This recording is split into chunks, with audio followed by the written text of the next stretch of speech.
Okay, we're going to talk about breaking apart to multiply. And I'm going to use the odd numbered examples from your assignment today.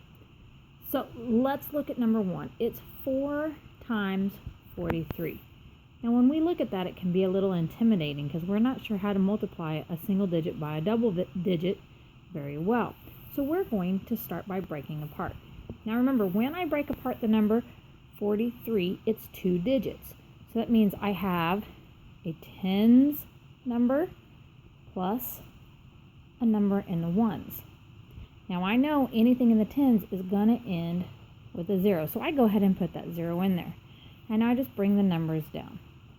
So this 4 goes here and becomes 40, and the 3 goes here and becomes 3. So we have 40 plus 3. Now I'm going to show you how to draw the box that I like to use to multiply out. I call it my box method for breaking apart. I start by drawing a rectangle that's big enough that I can divide into 2 sections because we have 1, 2 numbers. So I'm going to put my 40 here plus 3. I bring it right down. And then I bring my factor, single digit factor here. I put my multiplication sign. Now, because we learned that anytime we multiply by a multiple of 10, that 0 stays the same, I like to bring it down so that all I have to focus on now is the 4 times 4. So if I take 4 times 4, I get, that's right, 16. So I put my 16 here, and that actually means that 4 times 40 is 160. Now I'm going to go to this box.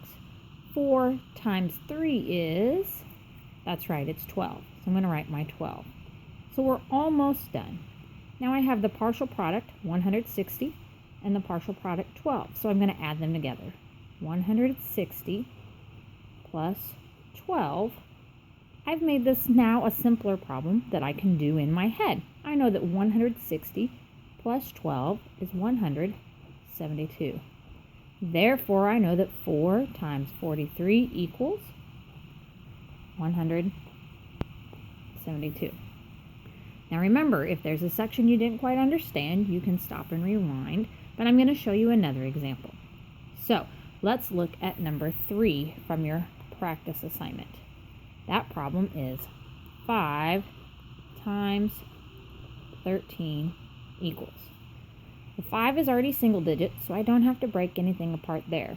13 is 2 digits, so I'm going to break it apart like I did the last time. So I'm going to draw out my rectangle box, and I'm going to split it into 2 sections. I know that this one is going to have 2 digits.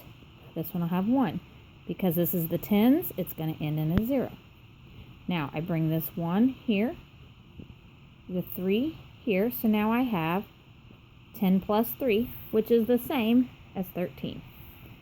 I put my 5, bring it down like here, and my times sign there. So now I have 5 times 10 plus 5 plus 3, times 3, excuse me. Remember, anytime we multiply by a multiple of 10, we can just bring down that 0 on the end. So now all I have to look at is 5 times 1, which equals, that's right, 5. So I have 5 times 10 is 50.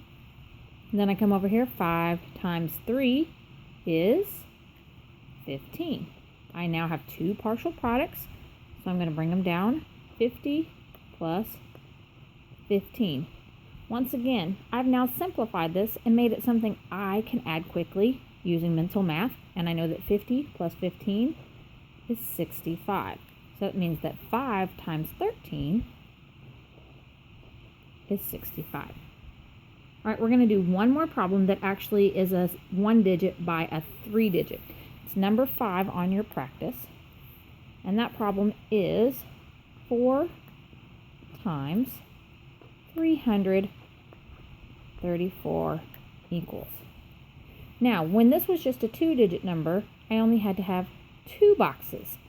Since this is a 3-digit number, how many boxes do you think we're going to have to draw this time?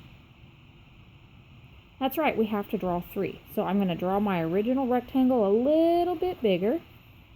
So I have plenty of room to divide it out into 3 boxes. So I have 1 here, 1 here. And put my plus sign, my plus sign. Okay, we know in the ones it has 1 digit, in the tens it has 2 digits, and in the hundreds it has 1, 2, 3 digits.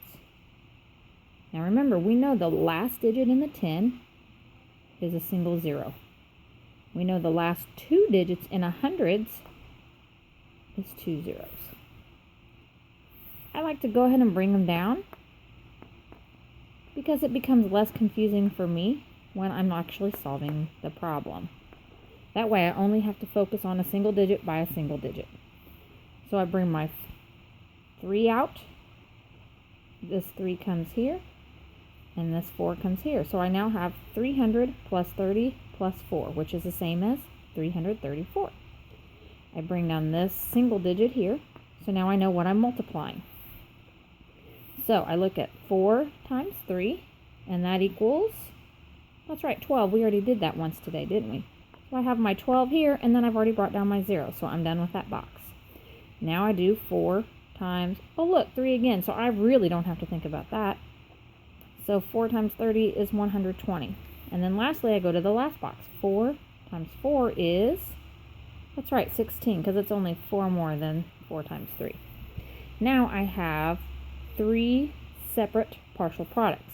So I have 1,200 plus 120 plus 16. Now this is a little bit bigger to add, and I know some of you would rather do this up and down, so I'm going to write that over here.